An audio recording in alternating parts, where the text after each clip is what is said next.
Shares, share market, share बाज़ार, ऐसे कई वर्ड्स आप रोज़ सुनते हैं, लेकिन बहुत से लोगों को इसका मतलब नहीं पता होता। उन्हें ये नहीं पता होता कि इसका प्रॉपर मीनिंग क्या है।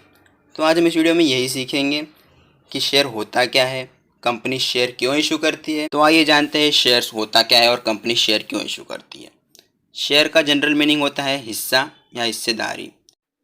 जैसे किसी प्रॉपर्टी में मेरी इतने % हिस्सेदारी है। मान लेते 3 दोस्त हैं, राहुल, अजय और अतुल। तीनों को मिलकर एक होटल का बिजनेस स्टार्ट करना है, जिसके लिए उन्हें लगेंगे 10 लाख रुपए।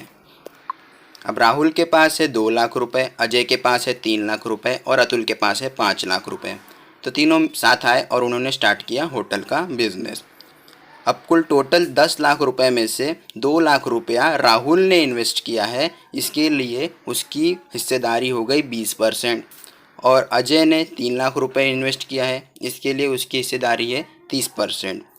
अब अतुल आधा कैपिटल यानी कि मतलब 10 लाख रुपए में से 5 लाख रुपए अतुल लेकर आया है, इसके लिए उसकी हिस्सेदारी हो गई 50%।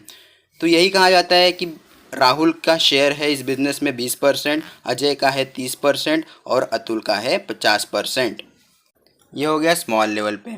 लेकिन एट लार्ज लेवल पे किसी कंपनी को चलाने के लिए बहुत सारे फंड की ज़रूरत होती है और 2-3 लोग मिलकर इतना पैसा ला नहीं सकते, इसलिए कंपनी में बहुत सारे लोग मिलकर पैसा लगाते हैं।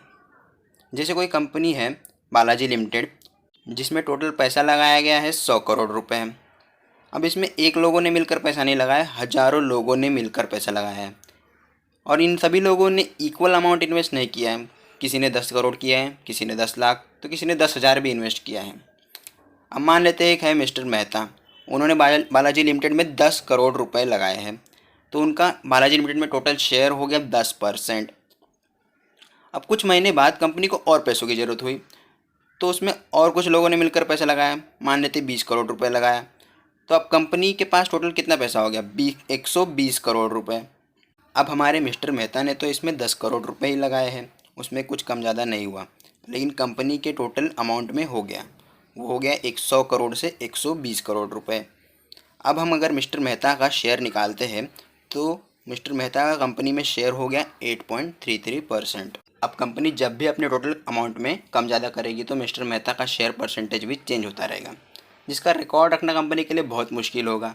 इसलिए इसको आसान बनाने के लिए कंपनी अपने टोटल अमाउंट को छोटे छोटे टुकड़े में बांट देती है, जिनको हम कहते हैं शेयर्स। अब मान लेते हैं अगर बालाजी लिमिटेड ने अपने टोटल अमाउंट को 100 रुपये के टुकड़ों में बांट दिया, तो 100 करोड़ डिवाइड बाय 100 यानी 1 करोड़ टुकड़ों में बांट दिया, जिसमें एक शेयर यानी एक टुकड़े की कीमत है 100 रुपये।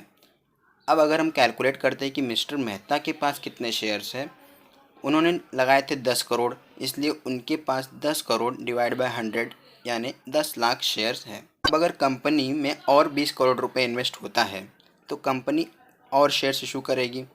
कितने, 20 करोड़ डिवाइड बाय 100 यानी 20 लाख शेयर्स और इशू करेगी। लेकिन अब इससे मिस्टर मेहता के शेयर्स में कुछ कम ज़्यादा नहीं होगा। उनके पास 10 लाख शेयर्स पहले भी थे, अभी भी 10 लाख शेयर्स है, जिसमें 1 शेयर की कीमत है 100 रुपये। लेकिन आपने सुना होगा कि शेयर्स की प्राइस कम ज़्यादा होती रहती है, तो वो प्राइस होती है शेयर की मार्केट प्राइस। लेकिन जो कंपनी अपने बुक में लिखती है वो मार्केट प्राइस नहीं होती, वो होती है उसकी फेस वैल्यू। जैसे हमारे एग्जांपल में 100 रुपये के शेयर्स इशू किए थे बालाजी लिमिटेड ने, तो 100 रुपये हो गया उसकी फेस वैल्यू, लेकिन वो उसकी मार्केट वैल्यू नहीं है। मार्केट प्राइस वो होती है जिस प्राइस में इसे मार्केट में बाय और सेल किया जाता है। अब ये बाइंग और सेलिंग का प्रोसेस होता है स्टॉक एक्सचेंज के थ्रू। अब हम अगले वीडियो में देखेंगे कि स्टॉक एक्सचेंज क्या होता है और कैसे इसमें बाइंग और सेलिंग की जाती है।